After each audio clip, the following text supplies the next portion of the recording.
hello. Hello, hello, hello, hello. Hello, hello, hello, hello, hello. Welcome back to my channel.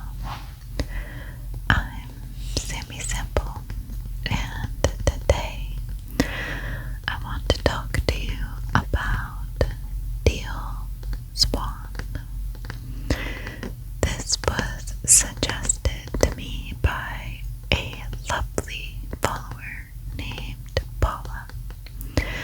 She heard about Teal Swan's story and thought I might be interested in it, and I started looking into it, and I absolutely am. So this will not be your traditional murder true crime video, but it is very interesting if you want to stick around and find out more. My notes, again, are going to be in this notebook here. I'm going to try not to be too loud with this notebook. I think last time the microphone picked up on some kind of banging, bass, heavy sounds as I was turning the pages. So I think I might just try to hold it, if that works. And then maybe you can get like some nice paper sounds. Also, I hope those of you who watched it enjoyed my last roleplay video. If you guys have any ideas for roleplays, let me know. I have a couple ideas that I wrote down in here, but I want to get creative. So I did receive a couple ideas from some subscribers that I'm excited to try to do. I'm also going to do some story times on my Patreon. I think after this I'm going to film a story time about a couple stalkers that I had. Not that I'm someone worthy of having stalkers. I don't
also started to stick out for other reasons. She believed that she was physically different from her classmates, in that she could see things that others could not see.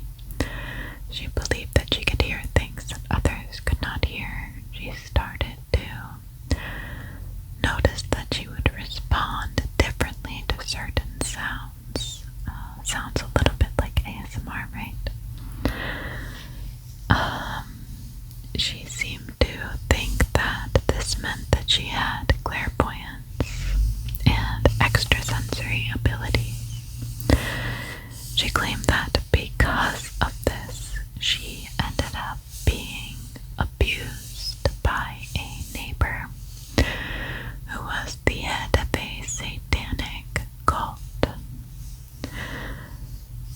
She said that she was abused by this satanic cult because they wanted to cure her of these abilities that she had.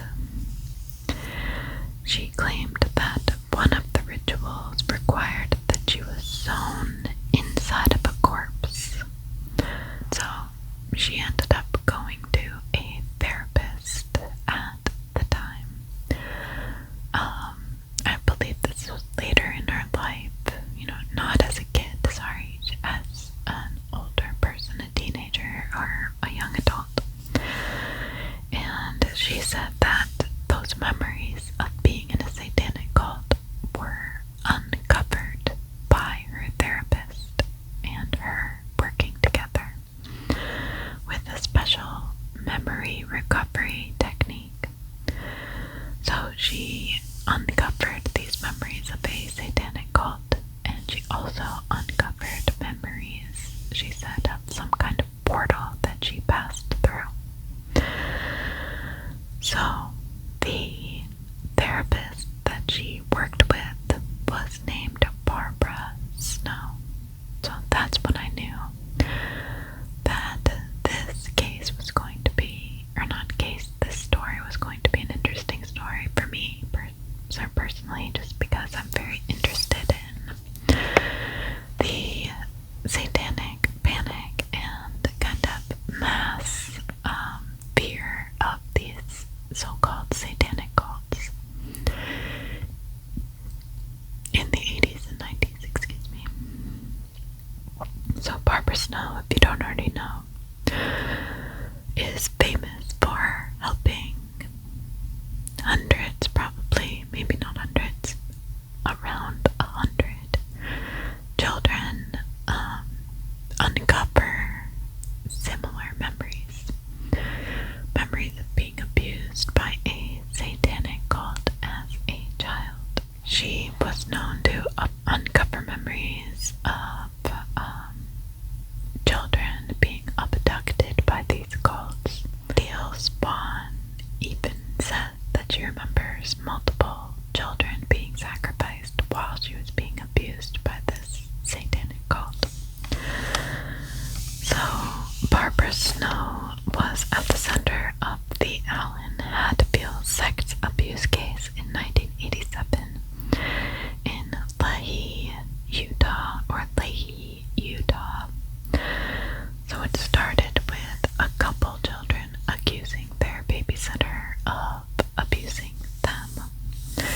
And then other parents in the area started to bring their children to Barbara Snow for therapy because their children had the same babysitter, and it ended up growing to 40 adults being accused of being Satanists who ritualistically abused children in the community. Now, this seems highly unlikely, and it was highly unlikely, but because of it, children were taken from their parents by Child Protective Services for a couple weeks while the investigation continued, because of course the police got involved. But eventually there was no evidence, and only one man was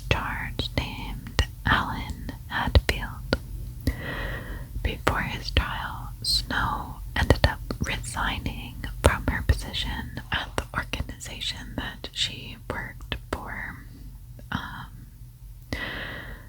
after controversy surrounded her interviewing tactics or surrounded her memory recall tactics. Sorry, I had a little bit of a technical difficulty. My camera / phone fell over, but I'm back now. Hi. So, at the trial, a Utah County Chief Deputy Attorney testified that he observed Snow coaching children through a two-way mirror. He said that she had conditioned the children so well that he was concerned about using them as witnesses in the trial. One 10-year-old girl testified that Barbara Snow had asked her up to 50 times if she had been abused by Hatfield. So the little girl finally said, yes, I was abused by him, because that was the way to get Barbara to stop asking her this question over and over again. It's like an interrogation tactic that gets a lot of people to commit crimes that they never committed as well. So, anyway, I know that this is not about Barbara Snow, but that was a little aside that I felt was important.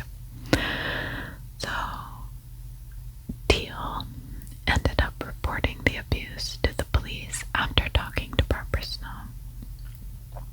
and a criminal investigation ensued, but no evidence was found. Teal Swan had tried to take her own life in her teens, and she was taken to a psychiatrist, but the treatment didn't work. It sounds like she probably had some kind of resistant depression. And so she and her mother decided to start researching Eastern medicine to help her overcome her depression and her suicidal ideations and thoughts. Now, again, I've said this before in another video about satanic panic, but, these memory recall techniques are controversial and have kind of been proven to not be real, but I always want to err on the side of believing children. So who knows, maybe something did happen to Teal Swan as a child, but it very probably, most likely, was not at the hands of a satanic cult. She was probably not sewn inside of a corpse and made to sleep there. But like I said, something could have happened to her. But Barbara Snow tended to implant these ideas in children's head. She also was known to implant ideas of military testing, like military scientific testing on children as well. So, as Teal Swan grew up, we already talked about the fact that she had these ideas that she had special powers, but she believed that on top of being clairvoyant, that she was also an alien from the star Arcturus. She also claimed to be the reincarnation of Indian guru Sai Baba of Shirdo, and she said that she remembered the life of this guru to the D. She also believed in some other powers and things along those lines. She basically believed that she knew everything about every human experience. She felt that she knew everything. In one of the articles I read, it was something as simple as how to get rid of acne.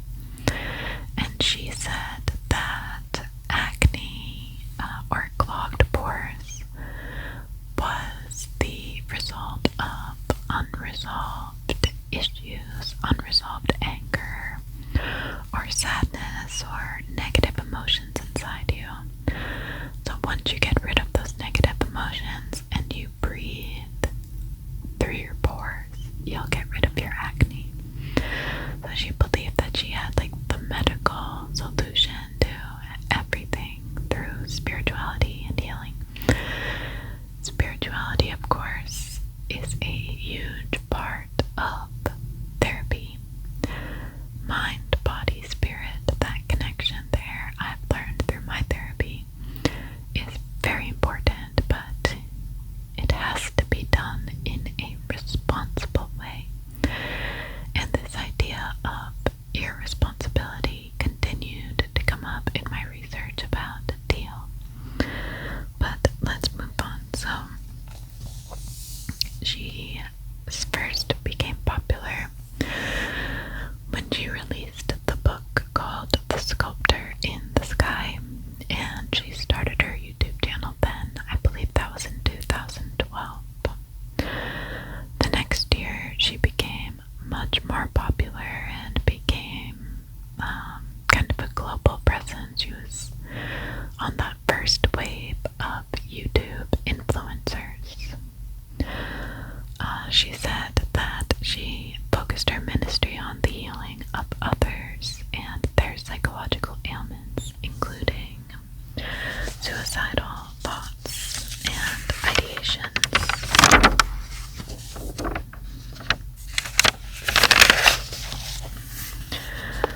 She also worked on repressed traumatic experiences, and she operates the Philia Center, which is a retreat in Costa Rica. So not only is it a retreat, but it is an intentional community, also known as a commune. So basically her and 20 other of her kind of elite members live together in Costa Rica in an intentional community. Her followers are called the Teal tribe, or I also saw them referred to as Tealers. By 2018, her videos have been viewed 55 million times. So let's talk a little bit about the controversy surrounding Teal. At this point, we know that she believes that she has these special powers. She believes that she was abused by a satanic cult as a child. She has a YouTube channel that's very popular. She is basically a spiritual, beautiful social media influencer. And at this point, in the year 2021, she has over 1 million followers. So one of the most controversial things about her and her teachings is her discussion of suicide. So she considers suicide to be like hitting the reset button on your life. I also want to mention, if you are having suicidal thoughts or ideations, or if you have a plan, like please reach out for help.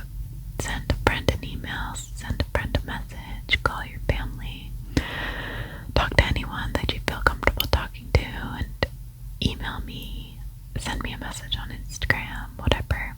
I'm always happy to talk. Or call the suicide hotline, and there is no shame in doing that at all. It might seem like dramatic, but they are there to talk to you and let you know that you're important and that you shouldn't be alone when you're feeling that way. So anyway, Teal considers suicide to be like hitting the reset button.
use of therapeutic practices is irresponsible and dangerous.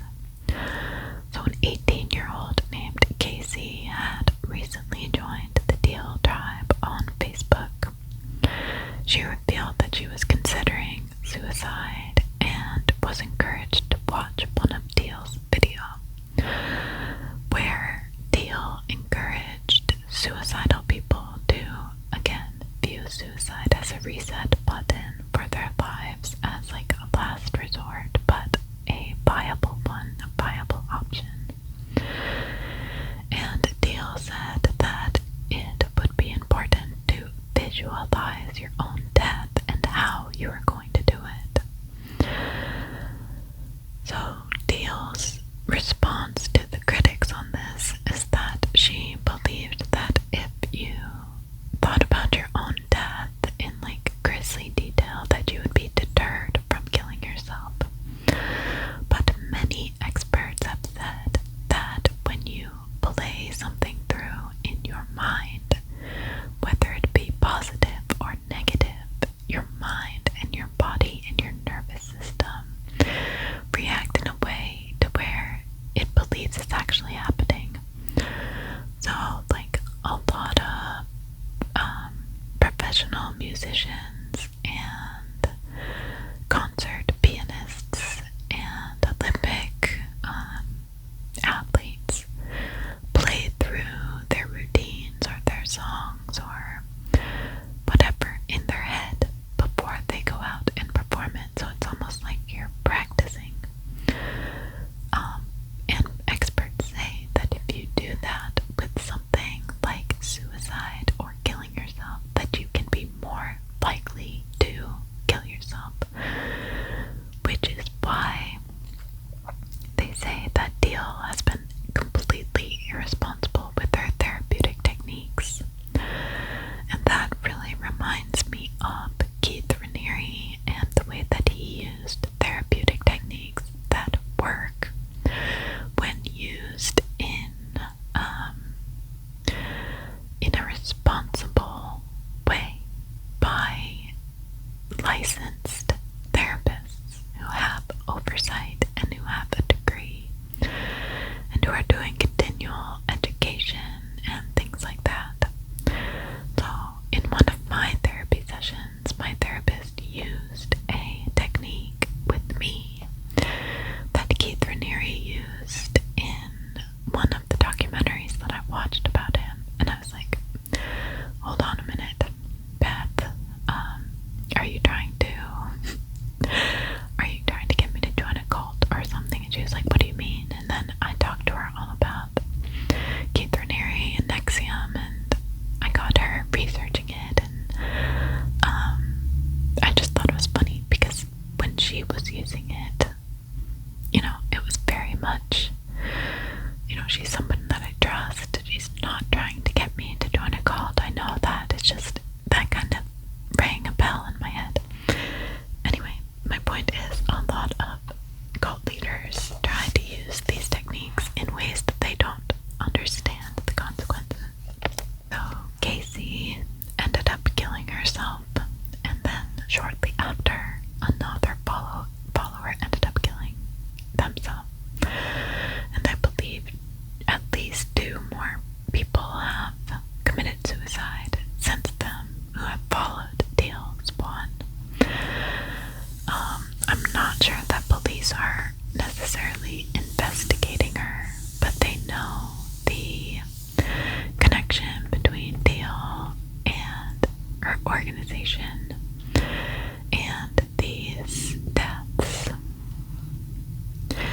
So Swan also hosts many workshops around the US and Europe, with tickets costing over $200. She also has people come to her intentional community or commune for $2,000 a pop for a spiritual retreat. So what I kind of continued to see in my research was that experts are very concerned by the amount of access she has to vulnerable groups by using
Swan doesn't only talk about suicide. She also discusses a myriad of topics. She talks about makeup and health, like I kind of mentioned with the acne video. But she also talks about necrophilia, extraterrestrial stories, living in hell, and orgasms to manifest your dreams. So, followers also are encouraged, not necessarily by Teal, but by other members of the community, to get matching tattoos to kind of show their support for her and for the community, and to show that they are part of a community, which is buy-in into a community is a very important part of a cult, as you know, as we've talked about time and time again in my cult videos. So Swan also has modeled her therapy after Barbara Snow's memory recovery practices, and she calls those completion processes. In a completion process, it's basically a person reenacting a childhood event or a childhood interaction to find the root of their present day pain. Now that sounds fairly reasonable, but these are not peer-reviewed practices, and no one really knows what she's doing with like during that vulnerable moment, or what she's saying. Like, she's not a trained professional at all. So is she a cult leader? So these are my reasons for thinking yes, but there are also some boxes that she does not tick. So my yes reasons are that she claims that she was born with special powers, as many gurus or leaders of religious movements or cult leaders claim. She believes that she has X-ray vision and hearing, that she has ESP. She believed that she had access to Akashic records, which are a compendium of all human knowledge. She believes that she sees prophecies. She believes that she is a sixth dimension alien from Arcturus. She lives in a commune type situation in Costa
was reading an article about her and about kind of the 21st century cult model, and they made a very interesting point, like that during this time, meaning the pandemic of this past year and possibly part of this current year, people are a lot more vulnerable, they're a lot more isolated, and people like Teal Swan, Chad Daybell, Catherine Neary can prey on vulnerable people via the internet, via social media. Like, if you look at her website, she is